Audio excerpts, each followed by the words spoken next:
The dust of the Montana two-lane highway was a fine, red grit on my tongue. It coated the dashboard of my old Ford, a final, shaky monument to a life that had crumbled into liens and collection notices. The letter from the Department of the Interior, offering a salary that could erase a decade of bad decisions in just 2 years of isolated work, had felt like a pardon, a stay of execution. The job title was Geothermal Monitoring Technician, Special Zone. The man at the reinforced gate, a park ranger with a face like tanned leather and eyes that looked past me, had called it something else. Caldera Watch, he'd grunted, stamping my paperwork without reading it. You're the new night man. Don't be late for your shift. He'd pointed a thick finger down a narrow, unpaved service road. The huts at the end, 3.7 miles. Don't stop. The Ford bounced and rattled down the track, the dense lodgepole pines closing in like a wall. The air began to change, the clean scent of pine giving way to a thick, acrid smell of sulfur and heated rock.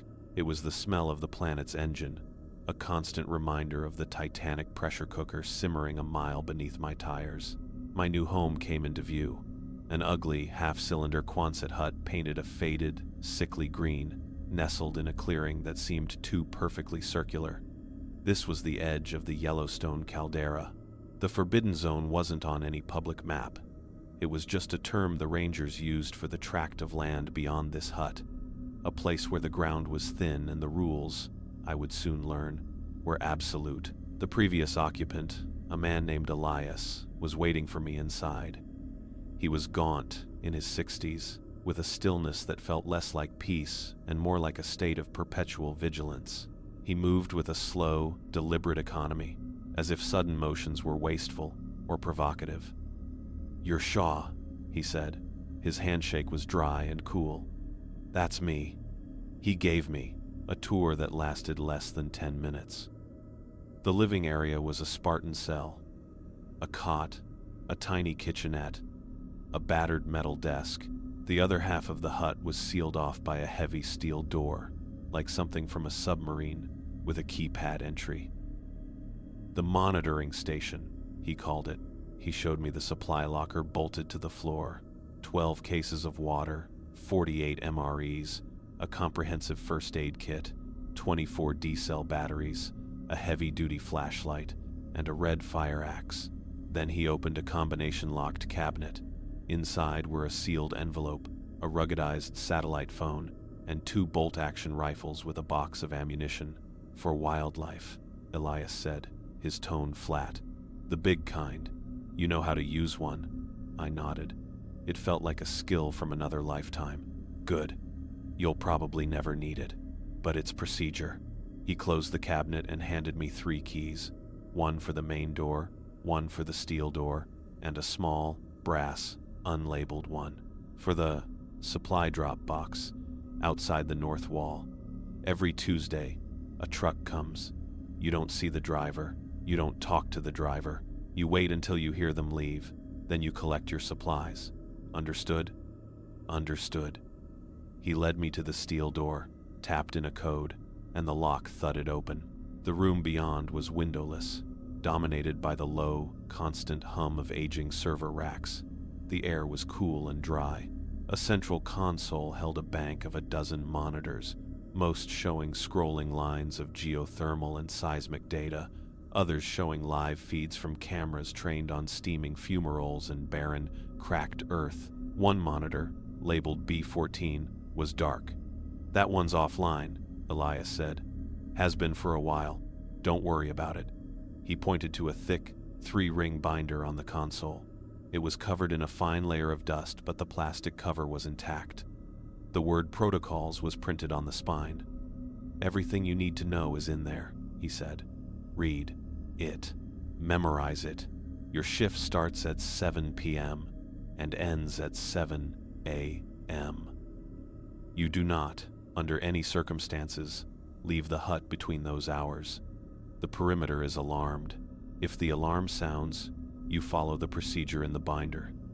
No exceptions." "What kind of alarm?" I asked. His eyes, for the first time, held a flicker of something, not fear, but a deep, weary caution, the kind that means the perimeter has been breached. It could be a bear, it could be a lost hiker, though the signage should keep them miles away. It could be something else. The procedures will tell you what to do. He looked at his watch, a heavy, analog thing with a luminous dial. My ride will be here in 5 minutes. I'm not staying a second past 6. He picked up a worn duffel bag from beside the cot. The job is simple, Shaw. You watch the monitors, you log the data, you follow the procedures. You don't get curious. You don't go outside at night. You keep the doors locked. It's a lot of money for a simple job. Remember that. He was at the door before I could form another question. Good luck. The door clicked shut behind him. The silence that followed was immense, broken only by the hum of the servers and the distant wind. I was alone. The first thing I did was check the locks. The main door was solid, with a deadbolt. The steel door was a fortress. Reassured, I made a cup of instant coffee and sat at the desk. The sun was setting, casting long, distorted shadows. I opened the binder. The first page was a title sheet. I flipped it. What followed was a numbered list. Actually 1. The night shift is defined as the hours between 7 p.m. and 7 a.m. Actually, during this time, you will not exit the station for any reason short of a direct, confirmed, and imminent threat to your life that the station itself cannot withstand. This is the primary rule. 2. All doors, main entrance and monitoring station, are to be locked at all times. The keypad for the monitoring station door is to be reset with a new, random 6-digit code at the start of each shift. The code is not to be written down. 3. Monitor the geothermal and seismic arrays. Log any significant fluctuations. A significant fluctuation is defined as any reading that exceeds the baseline by more than 15%. 4. The perimeter alarm system is active from 7:05 p.m. to 6:55 a.m. If the alarm is triggered, you will immediately initiate a full lockdown of the monitoring station. You will then observe the exterior cameras. Do not use the exterior floodlights unless a specific procedure dictates it. 5. Camera feed B14 is to remain offline. Do not attempt to repair it or restore its signal. If the feed comes online by itself, do not look at it. Look away from the monitor until you can power it down from the main console. This takes approximately 8 seconds. 6. Between the hours of 2:10 a.m. and 2:20 a.m. You will cover the reinforced glass porthole in the main door with the supplied steel shutter. The shutter is to be removed no earlier than 2:20 a.m. 7. You will perform an inventory check of all supplies at 9 p.m., 1 a.m., and 5 a.m.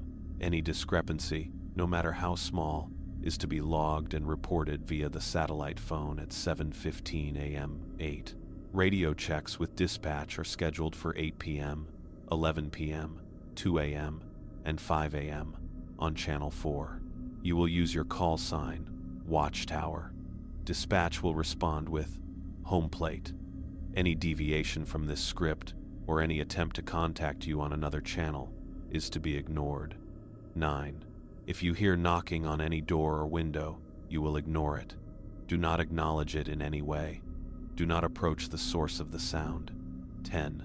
If you hear a voice you recognize calling your name from outside, you will disregard it. It is not who it sounds like. 11. A daily log of all activities, observations, and rule adherence must be maintained. The log is your proof of compliance. 12. Under no circumstances are you to attempt any geothermal or geological investigation beyond the data provided by the station's sensors. What lives under the caldera is not your concern. Your only concern is that it remains there. I read the list twice. A cold knot tightened in my stomach. This wasn't a procedure manual. It was the ravings of a paranoid mind. What lives under the caldera? It was a figure of speech. It had to be. They were talking about the supervolcano. It was geology, not biology. The rules about voices and knocking were to prevent sleep deprivation hallucinations from leading to bad decisions. It made a twisted kind of sense. But the other part of me, the part that had seen the profound relief in Elias's eyes as he left, felt a different kind of chill. The staggering salary wasn't for monitoring geothermal vents. It was for agreeing to follow these rules. At exactly 7 p.m., I stood, walked to the main door, and threw the deadbolt. The sound was final. I then entered the monitoring station, the hum of the servers enveloping me. I reset the keypad code as instructed. I sat before the console, the ghostly green lines of data scrolling endlessly. I was the new Nightman, and I would follow the rules. The first few hours were quiet. The radio check at 8 p.m. was brisk. Home plate to watchtower, radio check, over. Watchtower, loud and clear. Copy, watchtower, home plate out. The data streams were a mesmerizing dance of numbers, all within normal parameters. I logged them. At 9 p.m., I conducted my first inventory. I opened the supply locker and counted everything. 12 cases of water, 48 MREs, the first aid kit, 24 batteries, the fire axe. It was all there. I signed the sheet. The night pressed on. Through the camera feeds, I watched the moon rise over the geothermal fields. Plumes of steam glowed silver, twisting into strange shapes. I found my eyes constantly drifting to the dark monitor B14.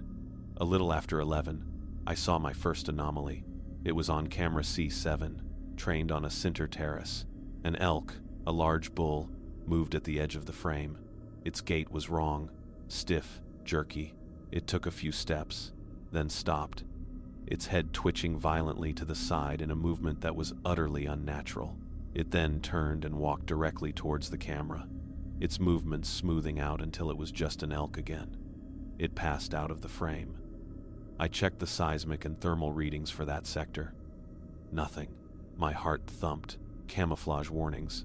I logged it as animal activity, sector C7, no operational significance, proof of compliance. The 11 p.m. radio check came and went. The simplicity was comforting. The hut felt very small. At 10 minutes past 1 in the morning, I was conducting my second inventory when I heard it. A sound from outside. Not from the speakers, but through the thick metal walls. A knock. A single, sharp, percussive sound on the main door. It was deliberate, knuckles on steel. My blood went cold. Rule 9 echoed in my head. If you hear knocking on any door or window, you will ignore it. I stood frozen, the inventory clipboard in my hand. I didn't move. I barely breathed. Another knock. A double tap. Tap, tap. Closer to the porthole. My eyes were locked on the steel shutter. The reinforced glass was dark. I couldn't see anything.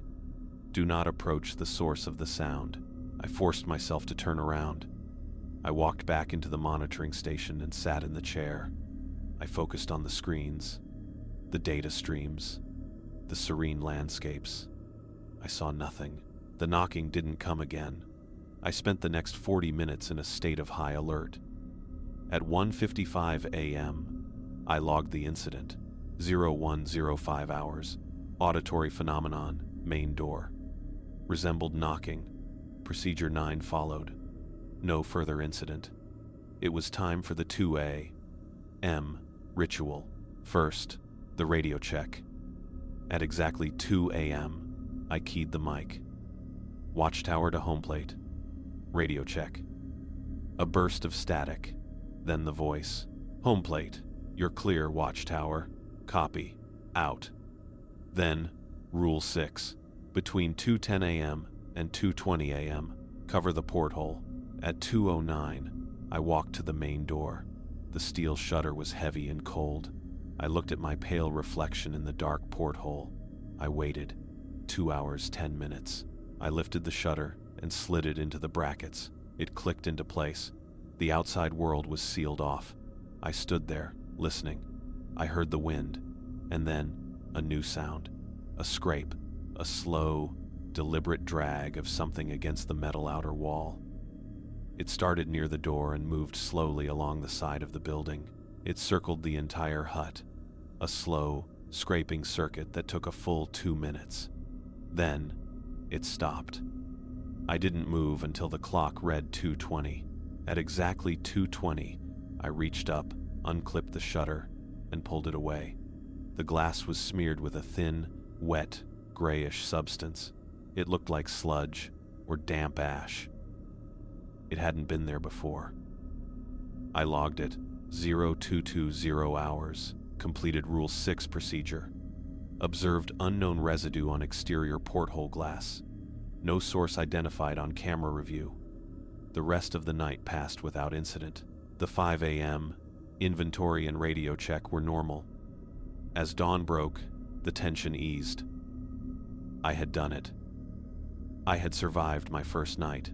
At 7 a.m., I unlocked the main door and stepped outside. The morning air was cold and clean. I looked at the porthole. The gray smear was gone, vanished. There were no marks on the ground. I went back inside and made my 7:15 a.m. call on the satellite phone. The dispatcher answered. I reported the inventory was full, the night was quiet, and mentioned the knocking and the residue. There was a long silence. Then, a calm voice said, "Noted. You followed procedure. That's what matters. Your report is logged. Have a good day, Shaw." The line went dead. I sat on my cot. The job was simple. The rules were a shield, and I had just spent 12 hours holding that shield against something I couldn't see, something that tested its edges with knocks and scrapes. My only concern was that it remained where it was. The thought was the beginning of a dread that would, over the coming nights, become as familiar as my own heartbeat. The days bled into a strange, bifurcated existence. The daylight hours were for sleep, fitful and haunted by the echoes of the night, and for the mundane chores of survival. Heating an MRE, checking the weather, walking a tight 50-yard perimeter around the hut just to feel the sun on my face. I found nothing on those walks, no tracks, no scuffs in the earth, no explanation for the nightly phenomena. The world was pristine, beautiful, and utterly silent, save for the hiss of distant fumaroles. It was a lie, a beautiful facade that dissolved the moment the sun dipped below the trees. The nights were for work, for rules. My second shift began with the same ritual. Lock the main door at 7 p.m., reset the monitoring station code. I used the date of my divorce, a number I wouldn't forget, settle before the consoles. The first radio check at 8 p.m. was a tether to normality. Home plate to watchtower. Watchtower here. Copy. The exchange was a lifeline, a confirmation that a world still existed beyond the sulfur and the pine. The anomaly that night was on the seismic reader for Sector D4, a patch of thermally active ground about 200 yards to the northwest. At 22 minutes past 9, the needle jumped, spiking to 19% over baseline before settling back to its steady pulse. It was a significant fluctuation. I logged it precisely, my pen neat on the form. Rule 3. I watched the camera feed for D4. Nothing. Just the same placid plume of steam rising from a fissure. The ground hadn't shaken. There was no sound. But the machine said something had happened. I had to trust the machine. The 9 p.m. inventory was exact. I counted the MREs twice, still 48. The water cases were still 12. I ran my fingers along the cool metal of the fire axe, a part of the count. Everything was in its place. At 11 p.m., the radio check was a minute late. I keyed the mic at 11 hours. Watchtower to home plate, radio check. Silence. I waited, the plastic of the microphone growing warm in my hand. I counted to 30 in my head. At 11:01, I repeated the call. Watchtower to home plate, radio check. Over. More silence. The hum of the servers seemed to grow louder, filling the void. Rule 8. Radio checks with dispatch are scheduled for 8 p.m., 11 p.m., 2 a.m., and 5 a.m. on Channel 4. It didn't say what to do if they didn't answer. At 11:03, the speaker crackled to life.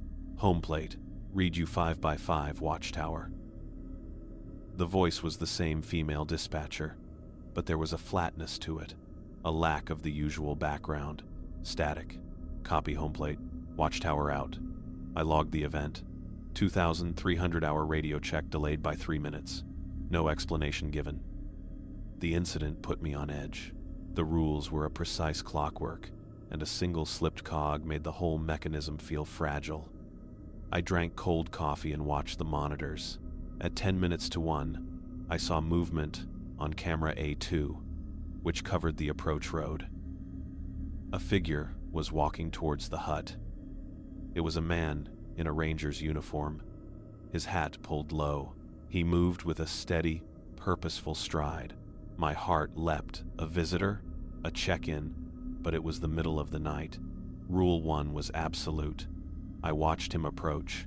At 50 yards, he stopped. He stood perfectly still, facing the hut. I couldn't make out his features in the monochrome glow of the camera. He just stood there. I checked the other cameras. He wasn't on any of them. Only A2. He stood there for 7 minutes. Then, without any warning, he turned and walked back the way he came, his pace exactly the same, until he was swallowed by the darkness. I never saw his face. I logged it. 0050 hours. Observed unidentified individual in ranger uniform on camera A2. Individual approached to 50 yards, held position for 7 minutes, then departed. No contact attempted. Procedure 4 followed. Camouflage warnings. The 1AM. Inventory was a relief, a concrete task. I counted the batteries. 24. I counted the water cases. 12. I opened the MRE crate. 48. I closed the locker. Then I stopped. I turned back and looked at the axe. It was there, on its brackets. But something was off. I looked closer. The axe's red head was usually positioned with the blade facing left, towards the monitoring station door. Now, it was facing right, towards the main entrance. I was certain of it. I always checked it. It was part of my count, a discrepancy, no matter how small. Rule 7. I stood there, my hand on the cold locker door. Had I bumped it? Could it have shifted on its own? It was seated in molded brackets. It wouldn't just rotate. I looked around the empty living quarters.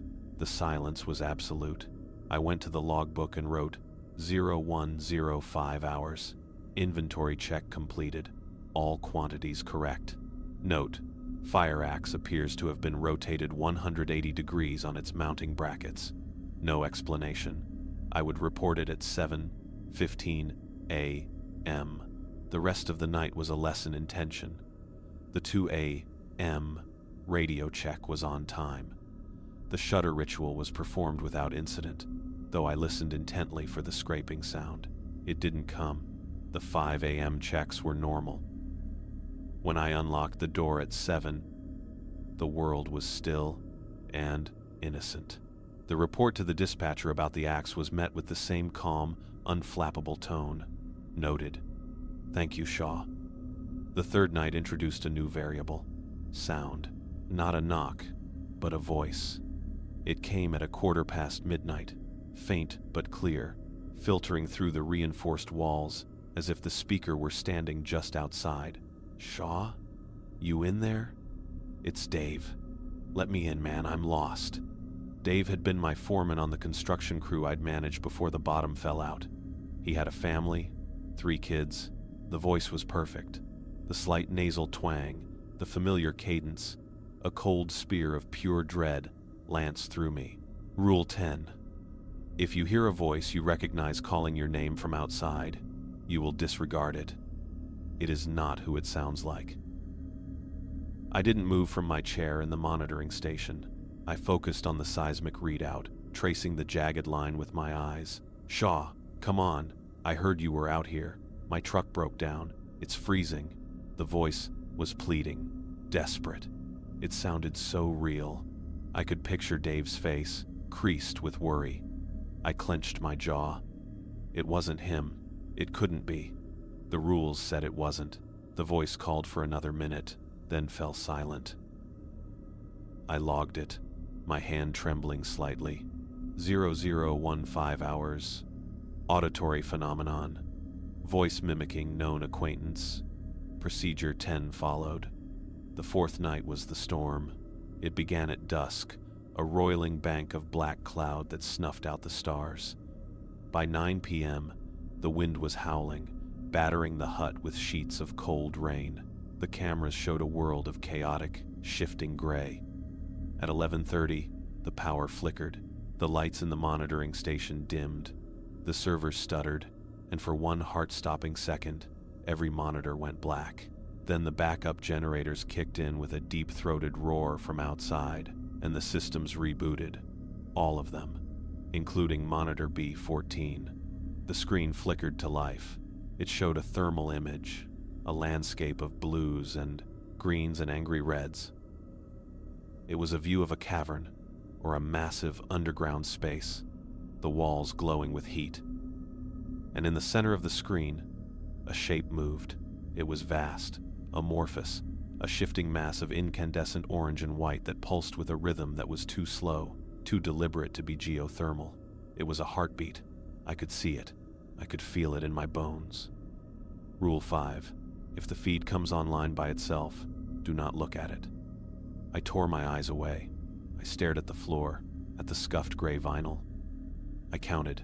1 1 to 1000, 2 1 to 1000. My hand fumbled for the main console power switch for the monitor bank. 3 1 to 1000. I found the switch. 4 1 to 1000. Which one was B14? 5 1 to 1000. I risked a glance, a fraction of a second, my eyes averted from the screen itself to the labeled switches. 6 1 to 1000. There, B14. 7 1 to 1000. I slammed the switch down. 8 1 to 1000. The screen went dark. I stood there, breathing heavily, the image seared into my mind, the pulsing, living heat, the vast, impossible shape. What lives under the caldera? It wasn't a figure of speech, it was a statement of fact. I logged the event, my writing jagged. 2,332 hours. Power fluctuation caused full system reboot. Monitor B14 activated. Procedure 5 followed. Feed powered down after approximately 8 seconds. I did not describe what I saw. The log was proof of compliance, not a record of horror. The storm raged on. The 2 a.m. ritual was performed in near total darkness, the generators powering only the essentials. The scraping sound returned, louder this time, a grinding shriek against the metal that fought with the scream of the wind. It circled 3 times. When I removed the shutter at 2:20, the porthole was clean. The storm had washed it away, or something had. When dawn finally broke, the world was battered and clean. I made my report, my voice hoarse. I mentioned the voice, the power failure, the B14 incident. The dispatcher was silent for a long moment. "You followed procedure," she said finally. "That is the priority. A supplemental packet will be delivered with your next supply drop. Review it thoroughly." The packet arrived on Tuesday. It was a single sheet of paper in the lockbox. No cover note. Just a new, numbered list. Amendments to operational protocol. 1. The 11 p.m. radio check window is now defined as 11 p.m. to 11:02 p.m. If no contact is made within this window, maintain radio silence until the 2 a.m. check. 2. Following any power fluctuation event, a full diagnostic of all non-essential systems must be run. This diagnostic takes approximately 27 minutes. 3. The fire axe is to be marked with a painted line on the haft, aligning with a corresponding mark on its bracket. Its orientation is now part of the formal inventory. 4. If a recognized voice is heard, the response is to immediately initiate a counter-frequency broadcast on the radio, tuned to channel 7, and key the microphone for a continuous 10-second burst of dead air. Return immediately to channel 4. 5. The perimeter defined by camera A2 is now a strict no-approach zone. Any figure sighted on this feed is to be treated as a stage 2 anomaly. 6. The substance occasionally found on the porthole is designated as type G residue. If encountered, do not attempt to clean or touch it. It will dissipate within 30 minutes of direct sunlight. I read the amendments 3 times. They didn't explain anything. They just added more gears to the clockwork, tightened the springs. They were written in response to my experiences. My logs had been read, analyzed, and used to refine the cage I lived in. I was not just a watchman. I was a test subject. And I was following the rules. The amendments changed everything. They were proof that the entity outside was not just a passive, eerie presence, but an active, adaptive intelligence. It learned, it probed, and the rules evolved in response. My compliance was no longer just about survival. It was a battle of wills fought with procedure as my only weapon. The hut was no longer a shelter. It was a fortress under siege, and I was its lone, sleep-deprived garrison. The new ritual began with the axe. I found a can of yellow paint in a maintenance kit and carefully drew a line down the center of the haft, aligning it perfectly with a new mark I scored onto the metal bracket. Every inventory check now included verifying that line was straight. It always was, but the act itself was a constant, chilling reminder of the violation I had detected. The voice returned on my 6th night, a week after the first. It was my ex-wife, Sarah. Michael, please. I'm so scared." Her voice was a sob, choked with tears. It was a sound that had haunted my dreams for years, the sound of our final, terrible argument. It clawed at a part of me I kept locked away. My hand instinctively went to the radio. Rule 4 from the amendments. I twisted the dial from channel 4 to channel 7, my movements stiff. I keyed the mic and held it down. The 10 seconds of dead air felt like an eternity, a silent scream into the void. Her pleading continued for 2 more seconds, then cut off abruptly, as if a switch had been flipped. I released the mic and returned to channel 4. My heart was a trip hammer against my ribs. I logged it. 0122 hours. Recognized voice. Female. Counter-frequency broadcast initiated on channel 7 for 10 seconds. Voice ceased. Procedure Amendment 4 followed.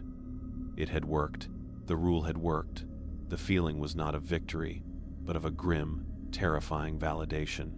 The thing outside could be countered, but only by following the precise, arcane steps laid out for me. It was like learning a spell from a grimoire written by a madman. The next major test was a supply run. A storm was forecast for the following week, and the dispatcher's voice during the 5 a.m. check was uncharacteristically direct. Watchtower, be advised. You are authorized for a daylight supply requisition. Proceed to the cache point at 1000 hours. You have a window of 15 minutes. The distance is 1.2 miles. Take the designated path only. Your round-trip time must not exceed 45 minutes. Confirm. I confirmed. This was new. A sanctioned breach of the hut's perimeter. I spent the next day anxious, studying the map. The path was a narrow, overgrown trail that led away from the geothermal fields, deeper into a section of forest that seemed unnaturally still. At 5 minutes to 10, I stood by the main door, an empty backpack on my shoulders, the key to the supply drop box in my pocket. The air was cold and still. I opened the door and stepped out. The silence was profound. I started my watch. The path was clear, a ribbon of hard-packed earth winding through the lodge poles. I walked at a brisk, steady pace, my eyes scanning the trees. At 300 yards, I saw the first one, a fox. It sat on a fallen log, watching me. Its head was cocked at an angle that was just a few degrees too far, its eyes too dark. It didn't blink. I kept walking, not breaking stride. Rule of thumb, camouflage warnings. I didn't look at it directly after the first glance. At 600 yards, I heard a branch snap to my left. I didn't turn. I focused on the path, counting my steps. 100, 101. The sound of footsteps began to parallel my own, keeping pace just inside the tree line. They matched my stride perfectly. I increased my pace slightly. The footsteps in the woods matched the change instantly. I saw the cache point ahead, a small, concrete bunker dug into a hillside. The door was a heavy, rusted metal slab. I reached it at 10:08, 7 minutes to spare. I fumbled with the key, my hands shaking, the sound of the parallel footsteps having stopped the moment I did. The lock turned with a loud clunk. I pulled the door open. Inside were the standard supplies: water, MREs, batteries, and one additional item, a small, sealed cardboard box with my name on it. I shoved it all into my backpack, not bothering to count. I had to get back. I locked the bunker and turned to leave. Standing on the path, 20 yards away, was Elias. He looked exactly as he had the day he left. Same jacket, same gaunt face. He smiled, a thin, strained expression. "Shaw, thank God. They sent me to check on you. There's a problem with the comms. You need to come with me, now. There's a safe station a mile east." My blood ran cold. It was him. Every detail was perfect, but it was the middle of the day. He was here. Rule 1 was absolute, but this was a sanctioned excursion. The amendments didn't cover this. "Elias," I said, my voice a croak. "Yes, it's me. Come on, we don't have much time." He took a step forward. I stood my ground. The primary rule echoed in my head. You will not exit the station for any reason short of a direct, confirmed, and imminent threat to your life that the station itself cannot withstand. This was not that. This was a temptation, a lure. "What was the first rule you told me?" I asked, my hand tightening on the strap of my backpack. His smile didn't waver. "The rules don't matter right now, son. This is an emergency. Come on." He took another step. He was 15 yards away. I remembered the amendment about camera A2. Any figure sighted on this feed is to be treated as a stage 2 anomaly. This felt the same. I made a decision. I turned my back on him and started walking back down the path, towards the hut. I expected to hear his footsteps following, his voice calling after me. There was nothing, only silence. I didn't look back. I walked, then I jogged, the backpack thumping against my spine. I broke into a full run for the last 200 yards, bursting through the door of the hut at 10:49. 44 minutes round trip. I slammed the door shut and threw the deadbolt, gasping for air. I didn't log the encounter with Elias. I didn't know how to classify it. A stage 2 anomaly? A hallucination? I simply reported a successful supply run. Round trip time 44 minutes. The dispatcher acknowledged. "Copy, Watchtower. Secure your supplies." The sealed box contained a new set of documents. Not rules, this time, but a personnel file. A photograph of a young man smiled up at me. His name was Leo Jansen. He was my age. His file listed him as the night technician for Station Gamma, preceding Elias. His employment was terminated after 3 months. The reason was listed as failure to maintain protocol. Paperclipped to the front of the file was a single, handwritten log sheet. It was from his final night, 0300 hours. Radio check silent. Tried 3 times. Something is wrong with home plate. Asterisk 0330 hours. The voice is back. It's my mother this time. She's crying. The counter frequency isn't working. It's getting louder. Asterisk 0355 hours. The B14 feed is on. I can't look away. It's beautiful. Asterisk 0400 hours. I understand now. It's not hostile. It's lonely. It just wants to talk. I'm going outside. I have to see. The log ended there. I put the paper down, my hands ice cold. This was the consequence. This was the price of a near breach, of a moment of weakness, of curiosity. Leo Jansen had broken. He had gone outside. I looked at his smiling photograph. He looked like a guy I might have had a beer with. Now he was a cautionary tale. A ghost used to keep me in line. It was the most effective amendment yet. The siege began 2 nights later. It started subtly. The perimeter alarm would chirp once, then fall silent. Not a full breach alert, just a single, soft tone, as if something had brushed against the sensor field at its outermost edge. It happened at 10 p.m., again at 11:15, and again at 1:40. Each time, I initiated the lockdown procedure, sealed myself in the monitoring station, and watched the cameras. I saw nothing, but the thermal camera in Sector D4, the one that had spiked that first week, now showed a constant, low-level heat signature just at the edge of its range.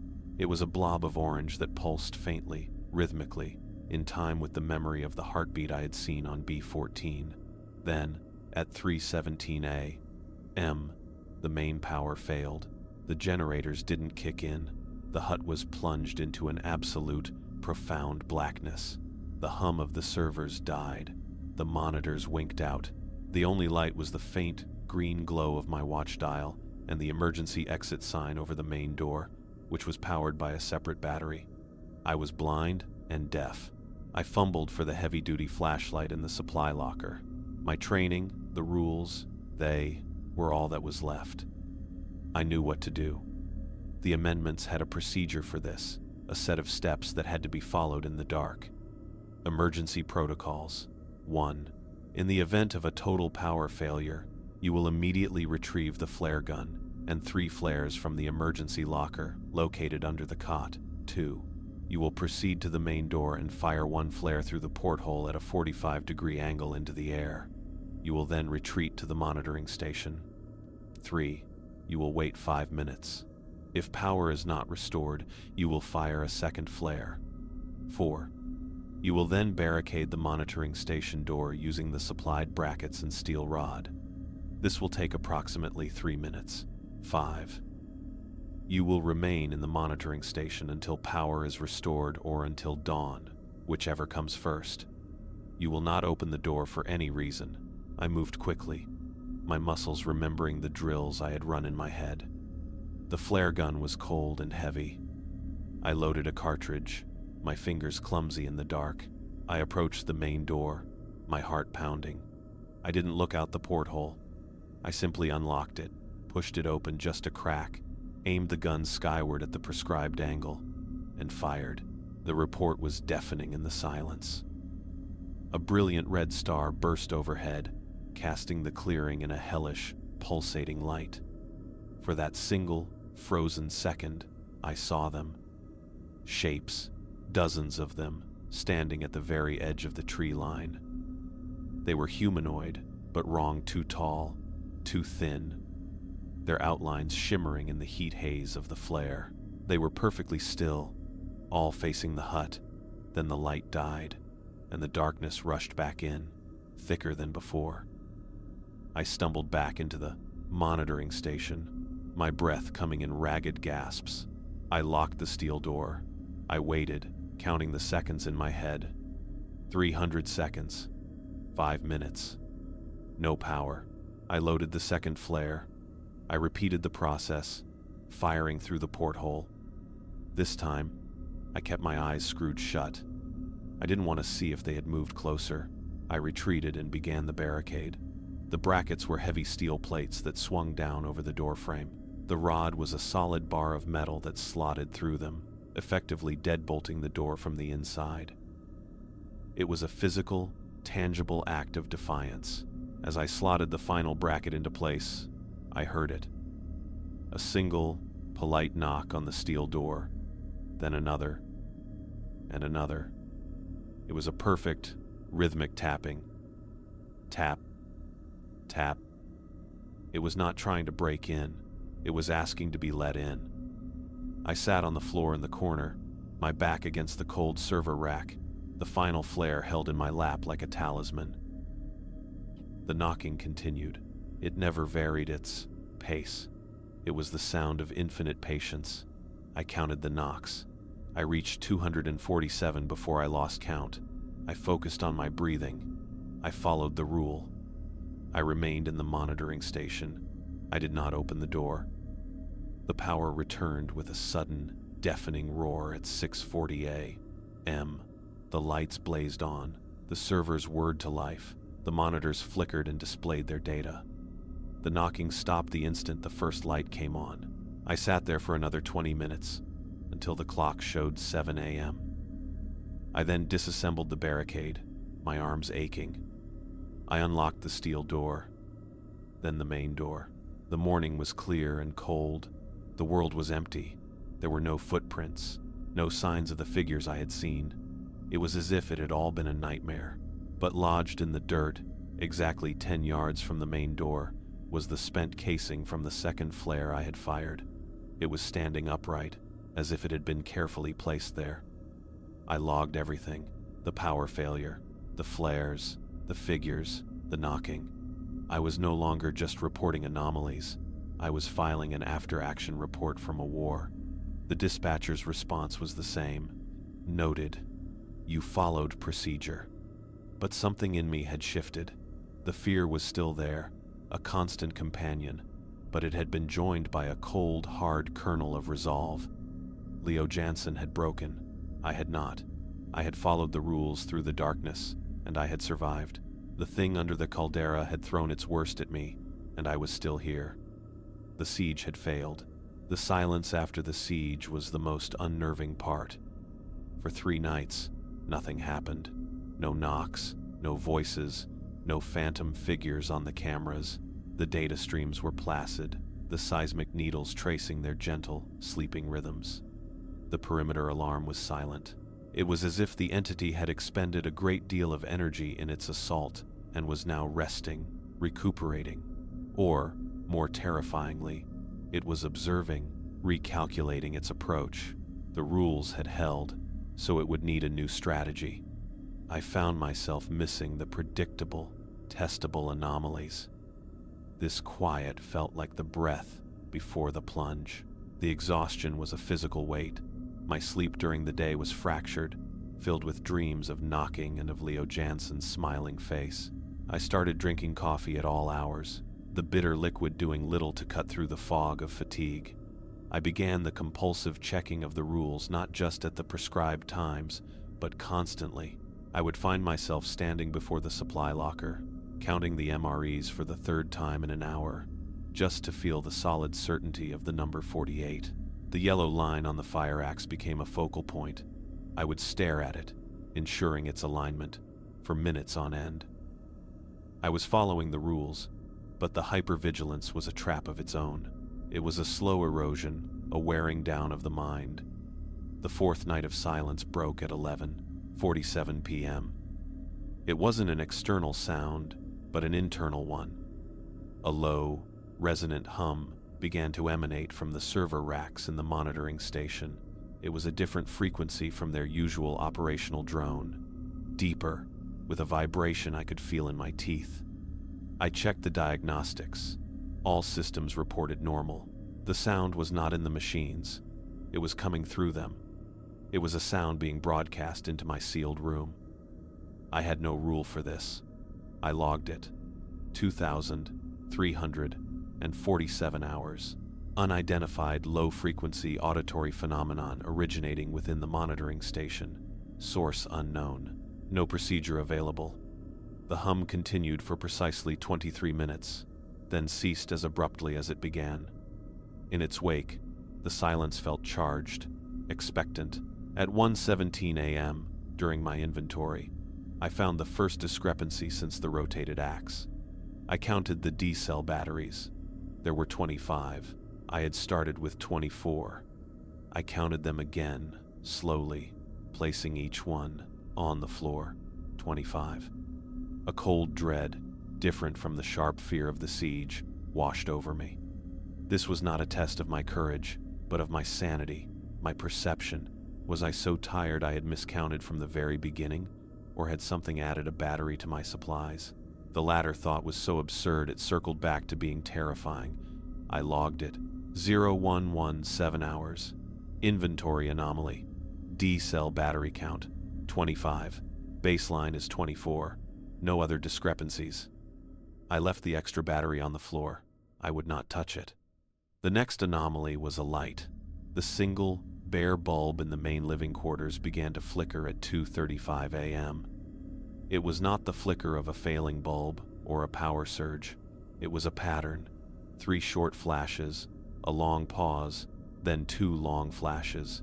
It repeated this sequence 5 times. Then the light stabilized, burning with a steady, innocent glow. I stood in the doorway of the monitoring station, watching it. It was a signal. It was trying to communicate. Rule 12 echoed in my mind. Under no circumstances are you to attempt any geothermal or geological investigation. Was this geological? It felt personal. I did not acknowledge it. I logged it. 0235 hours. Light fixture in main quarters exhibited patterned flickering. 3 short, pause, 2 long, repeated 5 times, not acknowledged. The final temptation was the most sophisticated. At 4 a.m., the radio crackled to life on Channel 4, but it was not the dispatcher. Watchtower, this is home plate. We have a code silver. I repeat, code silver. Authentication, Tango 79er.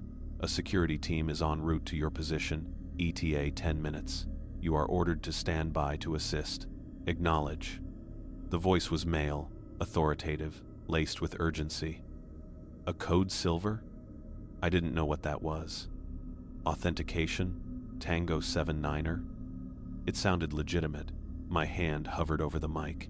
This was a direct order, but it was on Channel 4, at the wrong time, from the wrong voice.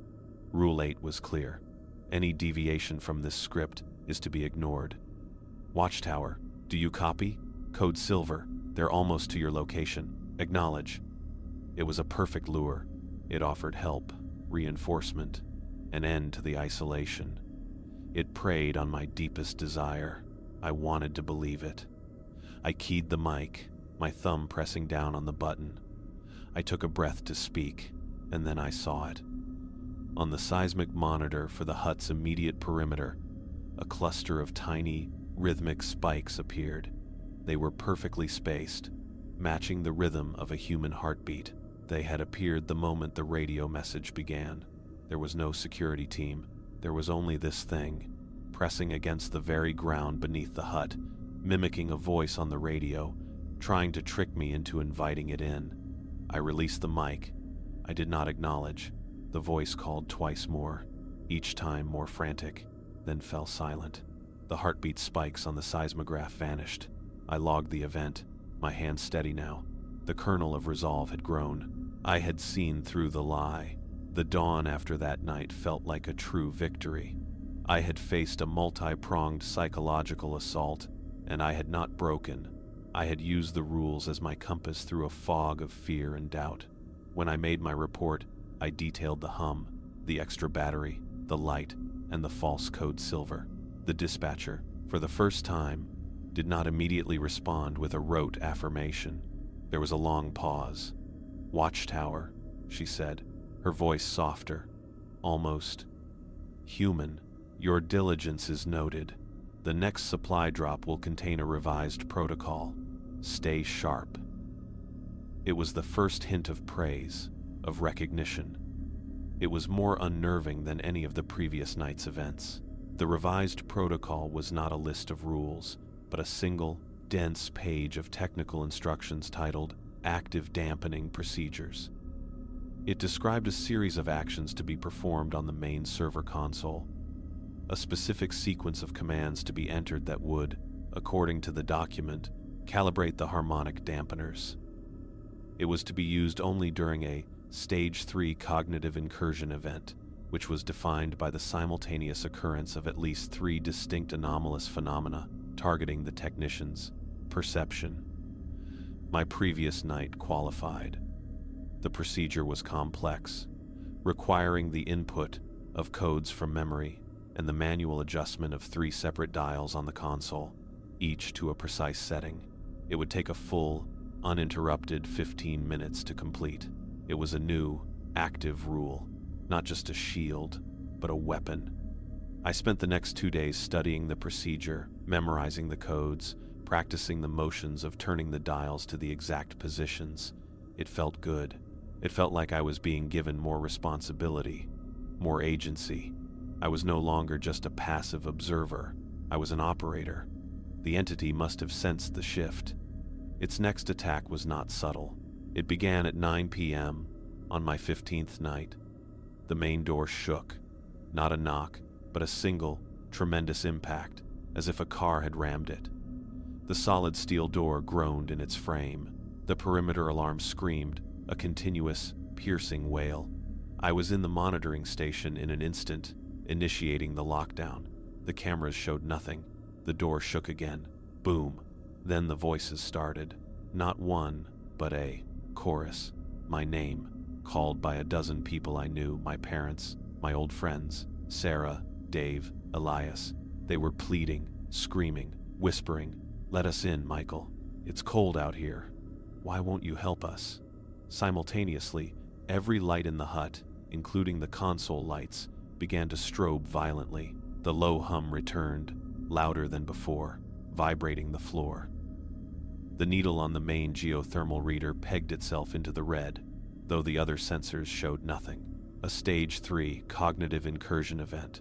3 distinct phenomena: physical assault, auditory bombardment, and system-wide electronic disruption.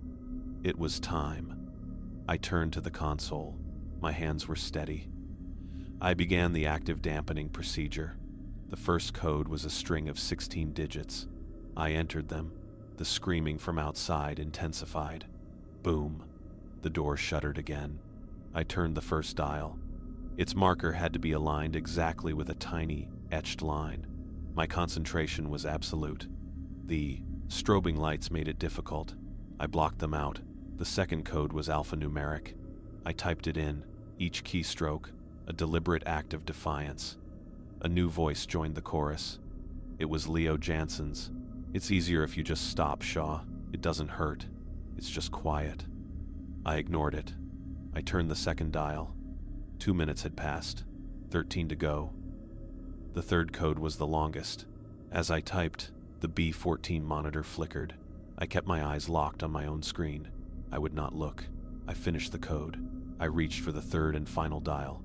As my fingers touched the cold metal, the radio blared to life on every channel at once. A cacophony of static and overlapping, distorted voices. I focused on the dial. I turned it. The marker settled into place. A final, system-wide command. I pressed enter. A new sound filled the room, emanating from the server racks themselves. It was a pure, resonant tone, a single, clear note that cut through the chaos like a scalpel. The moment it began, the impacts on the door stopped. The voices cut off in mid-scream. The strobing lights stabilized. The hum ceased. The radio fell silent. The pure tone held for exactly 60 seconds. Then it faded away. The hut was silent. The only sound was the normal, steady hum of the servers and the frantic beating of my own heart. I looked at the clock. The entire procedure had taken 14 minutes and 58 seconds. I had done it. I had not just endured. I had fought back. I had actively pushed the entity away. I sat in the chair, my body trembling with adrenaline and a wild, fierce joy. I had won. It was a dangerous thought. In my triumph, I made a mistake. I broke a rule.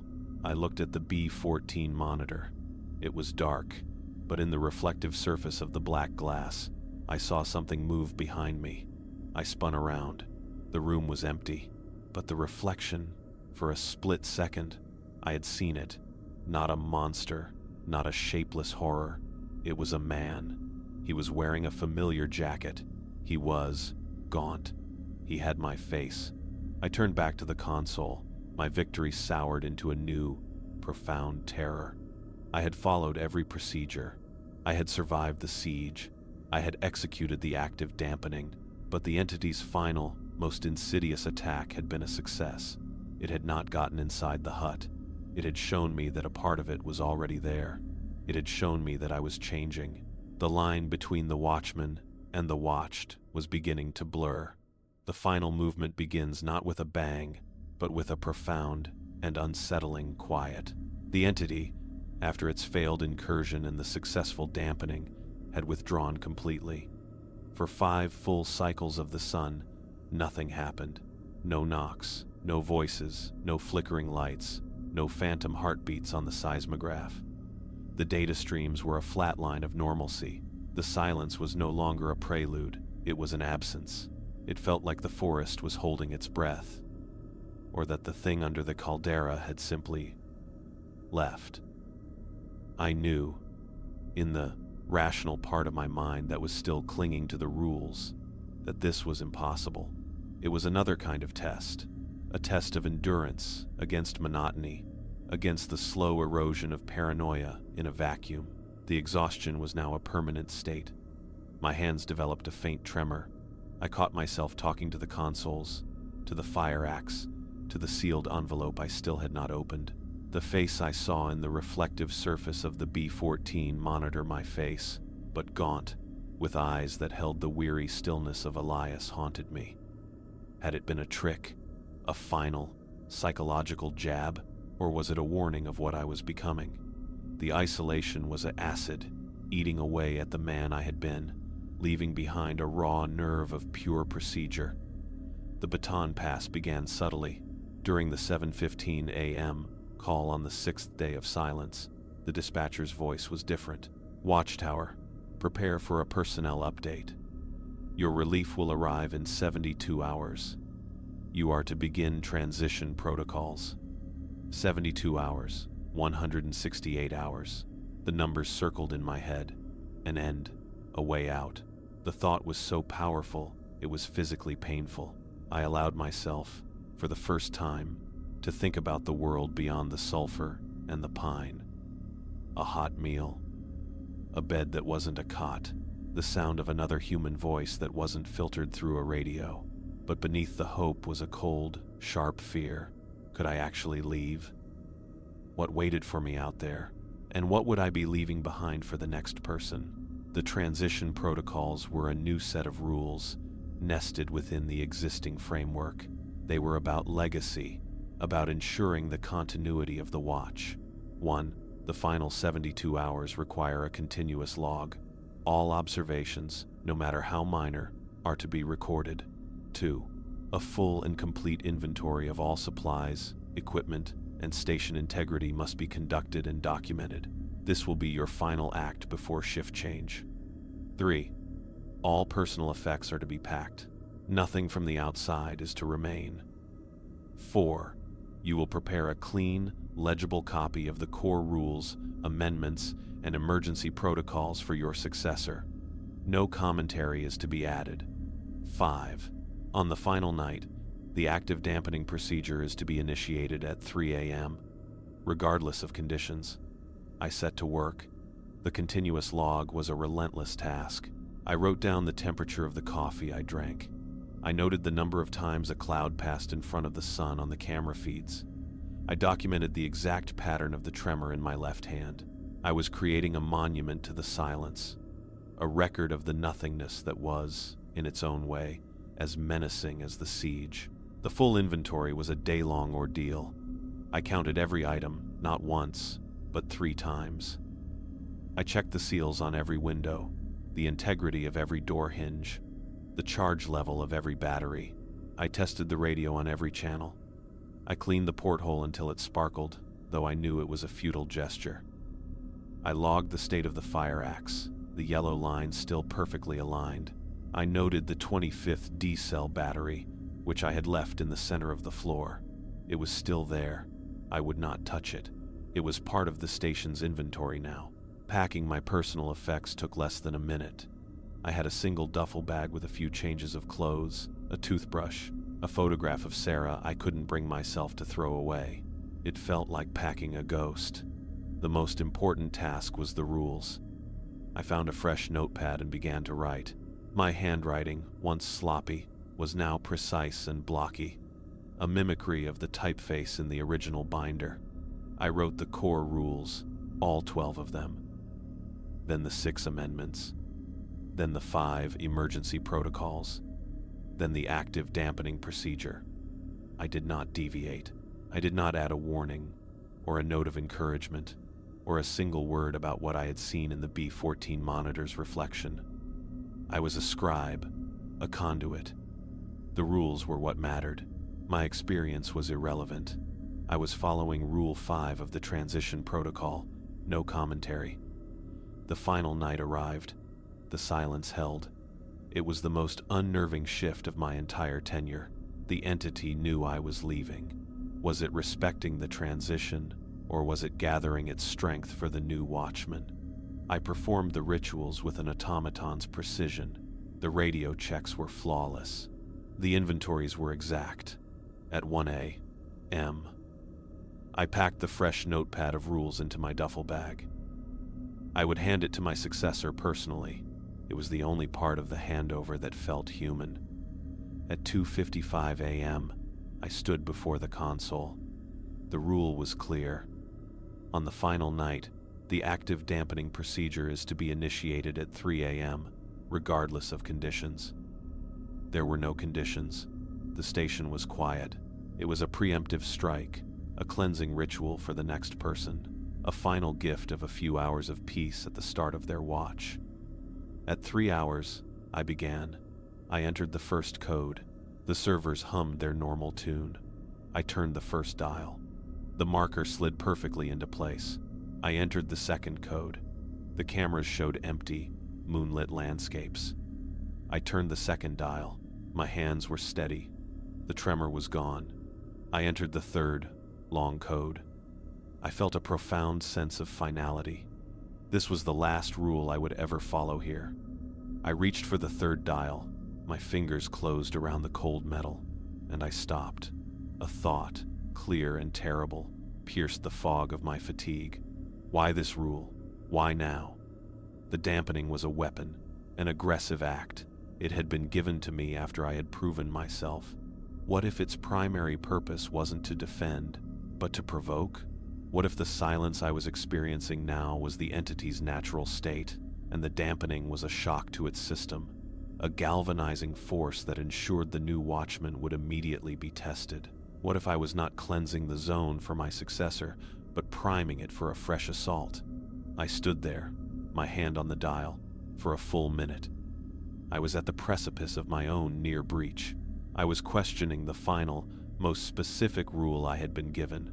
This was how it started. This was Leo Jansen's path. I understand now.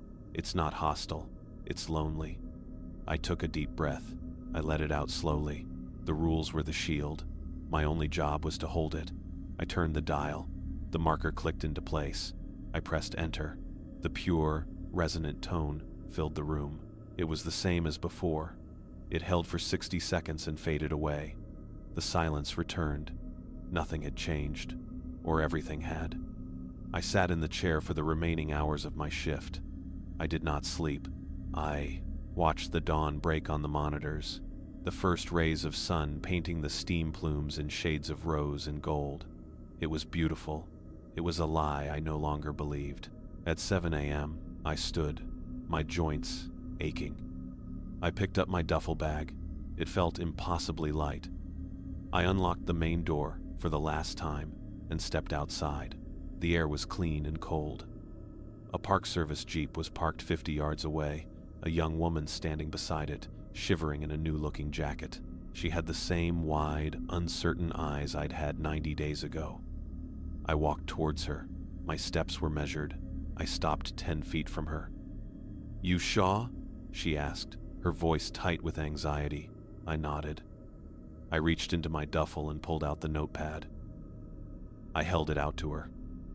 "Everything you need to know is in here," I said, my voice a dry rasp from disuse. "Read it, memorize it." She took it, her fingers brushing against mine. They were warm.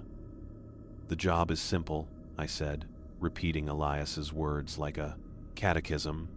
"You watch the monitors, you log the data, you follow the procedures, you don't get curious." She looked from the notepad to my face. I saw the fear in her eyes, and something else, a desperate need for reassurance. Is it bad?" I looked past her, towards the Quonset hut. It sat silent, innocuous. I thought of the scraping sounds, the voices, the thing I had seen in the reflection. I thought of the 25th battery and the unopened envelope. I thought of the perfect, patient silence that was the most terrifying thing of all. I met her gaze. My face was a mask of calm, a practical, restrained mask. "It's a lot of money for a simple job," I said. "Remember that." I walked past her, opened the passenger door of the Jeep, and got in. I did not look back. As the Jeep pulled away, bouncing down the service road, I closed my eyes.